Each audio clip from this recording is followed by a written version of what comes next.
BJP জিতলে অত্যাচার হবে, এটা ভোটের সময় কেন মনে পড়ে সংখ্যালঘুর কথা? বাঁকা সম্পত্তি যখন লুট হচ্ছে তখন তার মনে পড়ে না কেন? তিনি যখন আলিয়া বিশ্ববিদ্যালয়ের জমি যে যার উপরে দাঁড়িয়ে বামফ্রন্ট সরকার যে জমি দিয়েছিল, আমি নিজে যে দপ্তরের মন্ত্রী ছিলাম সেই দপ্তর থেকে আমরা বিশ্ববিদ্যালয়ের জন্য জমি দিয়েছিলাম। আমি West Bengal manage development finance কর্পোরেশনের চেয়ারম্যান ছিলাম।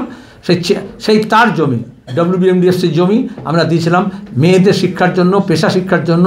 পরে আলিয়া বিশ্ববিদ্যালয় গড়ে ওঠে। সেই জমিকে তিনি যখন ফিরহাদ হাকিমকে বললেন যে এদেরকে তাড়িয়ে জমি নিতে হবে এবং আনিস খানকে খুন করলেন, তখন তিনি সংখ্যালঘুদের উপরে কী বলেছেন? আজ পর্যন্ত আনিস খান যে জমি দেওয়ার বিরোধিতা করেছিল, তাকে যখন পুলিশ পাঠিয়ে খুন করলেন, তার বিচার হলো না কেন? ন্যায় পেল না কেন? ইনসাফ হলো না কেন? মাহিদুল মির্জাকে খুন করেছিলেন, তখন সংখ্যালঘু প্রেম কোথায় গিয়েছিল? মাদ্রাসা বোর্ডের দুর্নীতি কোথায় গেল? তার দুর্নীতি। মাদ্রাসা সার্ভিস কমিশনকে তুলে দিলেন, মাদ্রাসাগুলোতে শিক্ষক নিয়োগ হলো না, তাদেরকে যতবার যাচ্ছে মাদ্রাসা শিক্ষকরা, হবু শিক্ষকরা তাদেরকে গ্রেপ্তার করা হচ্ছে, তখন সংখ্যালঘুর কথা মনে থাকে না? যখন দাঁড়িয়ে তিনি বলেছিলেন, নিজে ধর্নার নাটক করছিলেন রেড রোডে, আর সেখানে আগে শিবপুরে যখন ওই রামনবমীর মিছিলের নাম করে যখন দাঙ্গা হলো, তখন তিনি কেন বলেছিলেন যে আমি কিছুক্ষণ দিয়েছিলাম সুযোগ দাঙ্গা করার, পুলিশ কিছুটা ট্যাকটিক্যালি জায়গা দিয়েছিল দাঙ্গা করার জন্য হুগলিতে এবং হাওড়ায়? কোথায় গিয়েছে তখন সংখ্যালঘু প্রেম? যখন দিল্লিতে সিএর পরে যখন নিধন হয়েছে, গলিমার শালকও বলেছে, তখন কেন মমতা ব্যানার্জি মুখ ফোটেনি? 370 ধারা থেকে কাশ্মীর নিয়ে এক রাজ পর্যন্ত যা হয়েছে সে নিয়ে তার মুখ ফোটেনি কেন?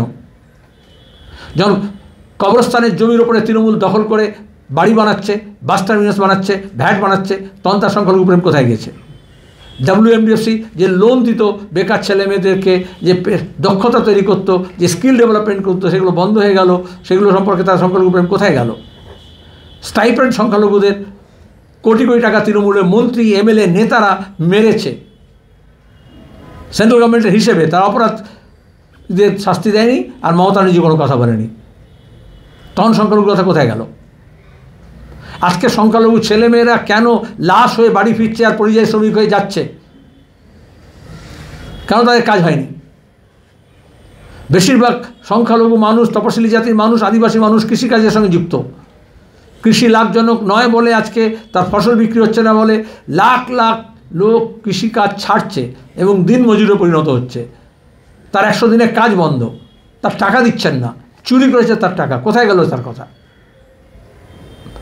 এখন তিনি ভোট আসছে বলে বিজেপি জুজি দেখাচ্ছেন। তিনি বিজেপিকে ডেকে নিয়ে এসছেন। ওই যে ফসলে যেরকম হয়, কাকতারুয়ার জন্য একটা কাকতারুয়া তৈরি করে দেয়, যাতে পশু পাখি যাতে সে ফসল নষ্ট না করে। তো তিনি বিজেপির জামা পরিয়ে কাকতারুয়া দাঁড় করেছেন, আর সবাইকে বলছেন দেখো ওখানে কাকতারুয়া আছে।